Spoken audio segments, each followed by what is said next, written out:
Ok, muy buenos días. Muchas gracias por la invitación. La verdad que el tema que se me ha encomendado exponer es bastante novedoso, por así decirlo. Hay algunos ítems que todos los presentes aquí en la sala pues conocemos, pero hay algunas novedades en los últimos años con respecto a shock cardiogénico. El tema pues es avances en la certificación y fenotipificación del shock cardiogénico. Entonces, como ya sabemos, la definición de shock cardiogénico ha sido bastante amplia. Cada uno de los estudios de alto impacto de shock cardiogénico ha tenido sus propios criterios de inclusión. Entre ellos destacamos, por ejemplo, el Shock Trial, el IABP Shock Trial o el SLS Shock Trial, en los cuales pues todos coinciden en que tiene que haber algún grado de hipotensión sumado a hipoperfusión. Una hipotensión determinada por una presión sistólica menos de 90 milímetros de mercurio e hipoperfusión que puede ser avalado por criterios clínicos o criterios biomoleculares o marcadores laboratoriales.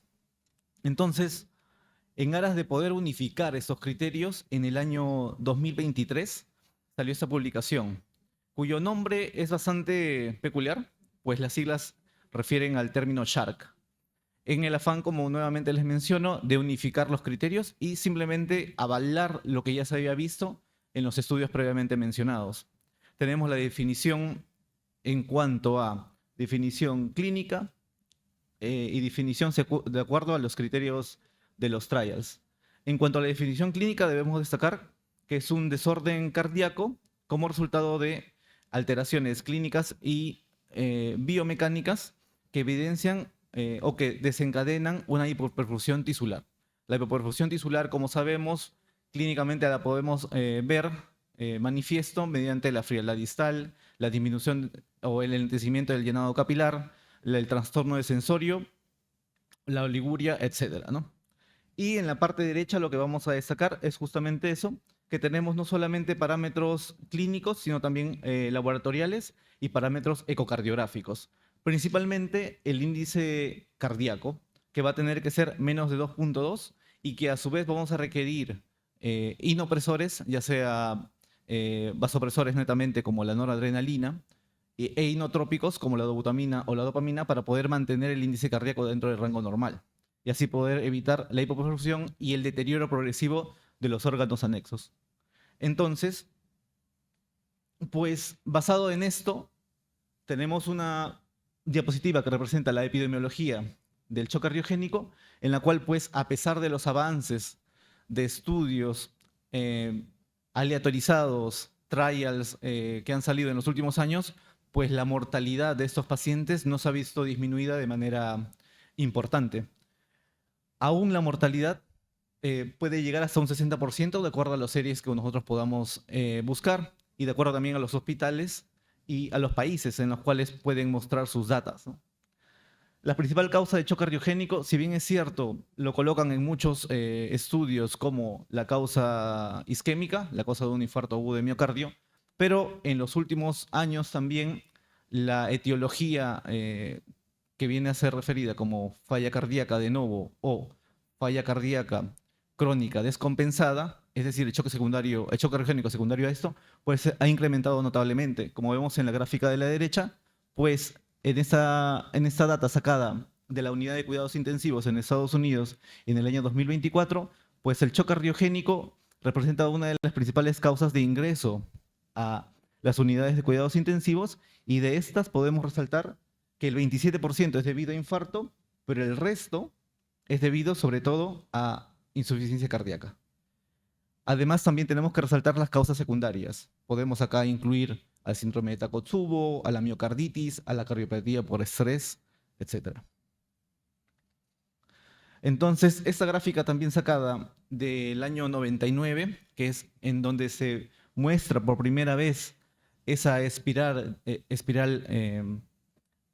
patogénica o deleteria que se vuelve un círculo vicioso en aquellos pacientes con shock cardiogénico que empieza por un deterioro de la función sistólica o diastólica, con una disminución del llenado del gasto cardíaco, del volumen stroke, que va a generar hipoperfusión sistémica y que en un primer momento puede dar una respuesta compensatoria con vasoconstricción generando lo que llamamos, o lo que podemos clasificar como un shock normotensivo, estas medidas adaptativas se van a ver deleterias, generando posteriormente un cuadro ya de vasodilatación e inclusive de una respuesta sistémica inflamatoria deleteria para el mismo paciente, generando mayor isquemia, generando mayor daño miocárdico y generando o perpetuando la noxa en este tipo de pacientes.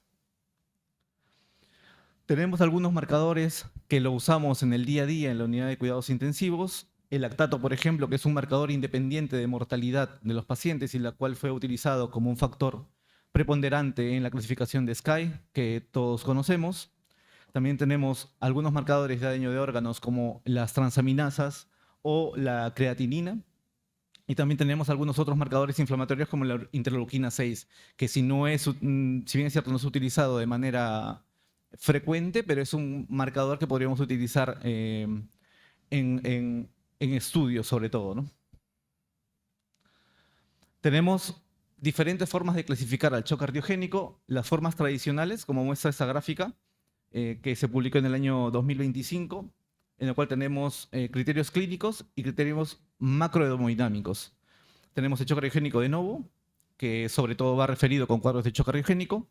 El asociado a insuficiencia cardíaca, ya sea aguda o crónica descompensada, es decir, aquellos shock cardiogénicos asociados a infarto o no infarto, aquellos clasificados también según el ventrículo comprometido, si es disfunción ventricular izquierda, derecha o biventricular, si es un shock cardiogénico aislado o un shock cardiogénico mixto, que muchas veces podemos confundir la asociación del CIRS severo que tienen los pacientes con shock cardiogénico en un shock cardiogénico profundo con un shock cardiogénico más un shock distributivo por sepsis asociada, ¿no? Muchas veces puede generar confusión. O también podemos definirlo con la clasificación de Stevenson en esta gráfica inferior, que es un cuadro de doble entrada, ¿no? que todos también acá conocen. Entonces, con el afán de generar unificación también en criterios de clasificación, en el año 2019 salió la primera publicación del SCAI, que es la Sociedad Cardiovascular de Angiografía e Intervencionismo. Y lo clasificó en 5 tipos, letras de la A a la E, como ustedes también conocen.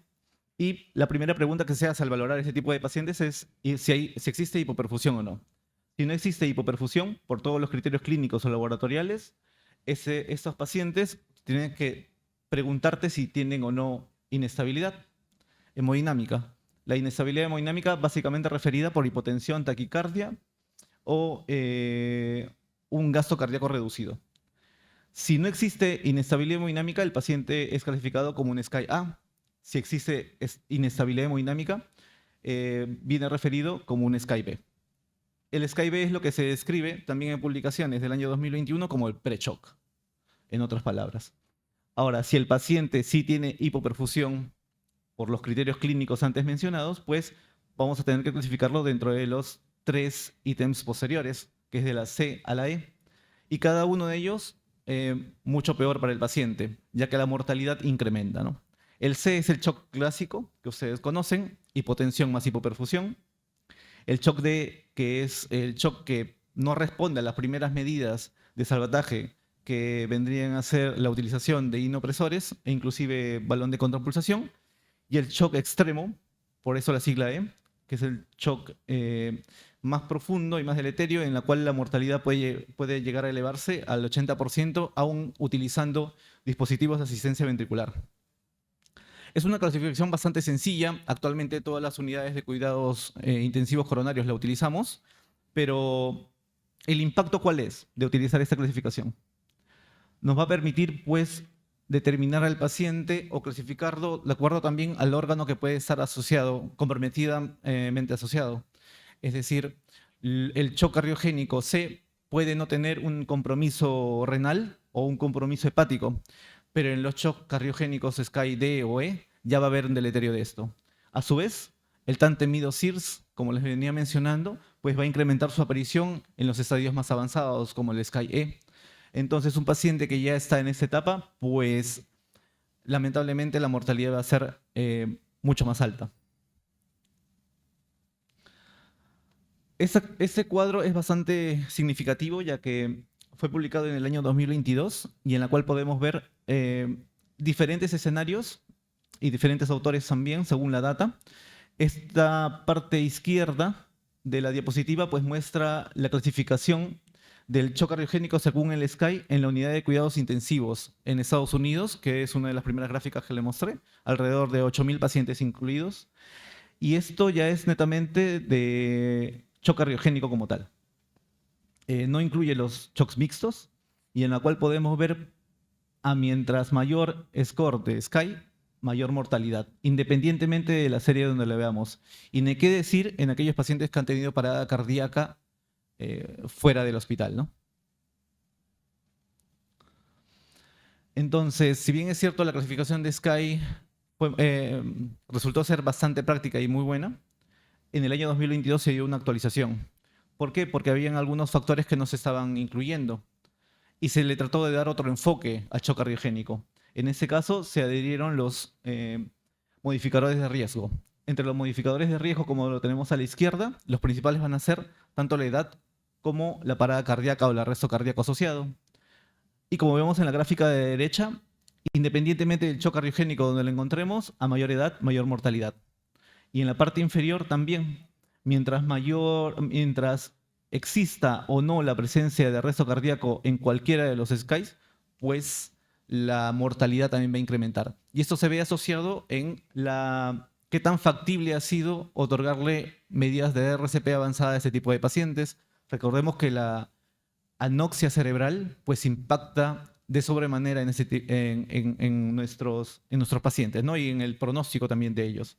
Por ende, si esta parada cardíaca ha sido evidenciada, ha tenido un RCP bueno y ha tenido una recuperación del ritmo propio en menos de 5 minutos, probablemente eso no es considerado como un modificador de riesgo, sino simplemente como un evento asociado al diagnóstico de base. Y eso fue lo que también se agregó en esta clasificación, en esta publicación del año 2022. Clasificarlos de acuerdo a la severidad del shock, según la clasificación de SCAI, fenotipificarlo. Acá ya hablábamos de cómo podíamos clasificarlo de alguna otra manera que las convencionales, de acuerdo a la etiología, de acuerdo a la agudeza, de acuerdo a la disfunción ventricular encontrada. Y también podemos clasificarlo de acuerdo a los fenotipos, que es algo que vamos a resaltar más adelante.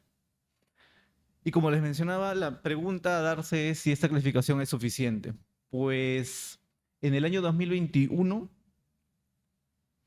se trató de utilizar ya la inteligencia artificial para poder determinar algunos fenotipos, ver si estos fenotipos, y dándole un manejo individualizado a los pacientes, pues se podría lograr tal vez unos mejores resultados, ya que como les mencionaba, la mortalidad sigue siendo altísima a pesar de los nuevos dispositivos de asistencia ventricular. Tenemos dos tipos. Esta inteligencia artificial denominada Machine Learning, pues te presenta dos tipos de análisis de datos. El no supervisado y el supervisado. El no supervisado, que es base del estudio publicado por Sweck y colaboradores en el año 2021, aplica todas estas técnicas para poder incluir datos heterogéneos y buscar subgrupos homogéneos. Esos grupos homogéneos van a poder impactar o tener características similares para posteriormente determinar terapias más adecuadas. Y en lo que respecta a los datos supervisados, pues tenemos que esto va a impactar sobre todo generando o aplicando modelos de regresión lineal, logístico, etcétera, pues van a impactar sobre todo ya en el estudio de tratamientos. Entonces, los no supervisados van más a la tipificación del shock cardiogénico y los supervisados van más al tratamiento que se le puede aplicar. Recordemos que esto, pues en la era moderna, va a ser bastante útil. Lo malo es que hay pros y contras. El contra en los estudios que no utilizan supervisación de los datos que se ingresan es pues justamente la heterogeneidad. Lo otro es ver la cantidad de pacientes que se incluyen.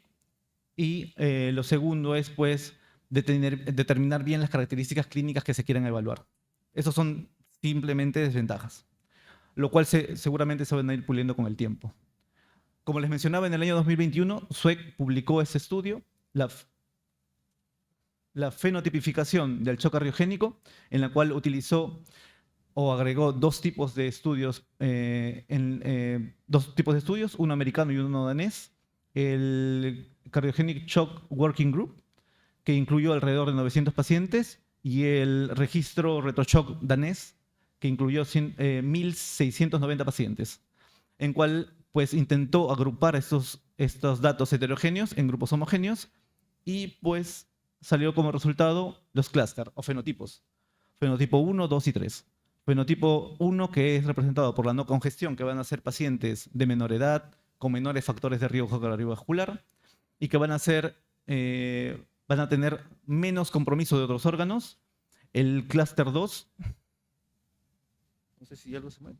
El clúster 2, que es el de peor pronóstico, que son pacientes mayores, que tienen múltiples comorbilidades, que van a tener una disfunción ventricular mucha menor, y va a tener un patrón hemodinámico mucho peor, es decir, congestión tisular, congestión pulmonar, y puede verse también asociado a alteraciones, como su mismo nombre lo dice, renales. Y el último clúster, que es el clúster 3, si bien es cierto, los pacientes son de menor edad que el clúster 2, pero estos pacientes inclusive van a poder ser asociados con disfunción multiorgánica. Ya no solamente el riñón, sino también el hígado o algunas otras alteraciones metabólicas, incluido el CIRS. Estos clústeres se van a diferenciar según sus variables hemodinámicas y variables metabólicas. En cuanto a las variables hemodinámicas, como podemos ver, el clúster 1 van a tener variables hemodinámicas bajas, van a tener van a tener un mayor PAPI, van a tener una menor presión de arteria de aurícula derecha, van a tener un mayor gasto cardíaco, van a tener un mayor índice cardíaco. En el etéreo del clúster 3, que como mencionábamos puede estar asociado con disfunción multiorgánica, en la cual las resistencias de arteria pulmonar van a ser mucho mayores, las resistencias de aurícula derecha también van a ser mucho mayores, la frecuencia cardíaca va a ser mucho mayor, la presión arterial pulmonar media va a estar sumamente incrementada, etcétera, ¿no? Este es un gráfico bastante bueno en el cual podemos ver la diferenciación entre todos los fenotipos. Y vamos a ver las variables también metabólicas, en las cuales el lactato va a estar sumamente incrementado en el clúster 3, que en otras palabras podemos decir que el clúster 3 vendría a ser un SCAI-D y sobre todo el SCAI-E, si hacemos una comparación. Lo que sí nos dice el estudio es de que estos fenotipos son dinámicos. En el mismo paciente lo podríamos presentar en pocas horas, de acuerdo al abordaje y el tratamiento que le podamos brindar. Esta es la representación, el clúster 1 que se aboca netamente a una falla cardíaca, a la disfunción cardíaca, mejor dicho, el clúster 2 que va a asociarse a un fenotipo cardiorrenal, y el clúster 3 que es un clúster la definición es cardiometabólica. Y como podemos ver, el impacto es notorio. Independientemente del registro que se utilice, pues la mortalidad es mucho más alta en el clúster 3 que en el clúster 1. La mortalidad en el clúster 1 puede ir desde el 10% hasta el 28% y en el clúster 3 inclusive supera el 50%. Por ende, el tratamiento precoz de esos pacientes pues es lo principal que tenemos que hacer, ¿no? Esta diapositiva la coloqué para poder ver que los diferentes fenotipos que podemos presentar van a ver, en cuanto a la etiología, van a ser similares, o el porcentaje en cuanto a los pacientes con infarto agudo de miocardio o insuficiencia cardíaca o la mezcla de ambas, la mayoría de estos pacientes van a estar en clúster D, en SCAI-D. Y por ende ya sabemos que el SCAI-D pues tiene una mortalidad mucho mayor, ¿no?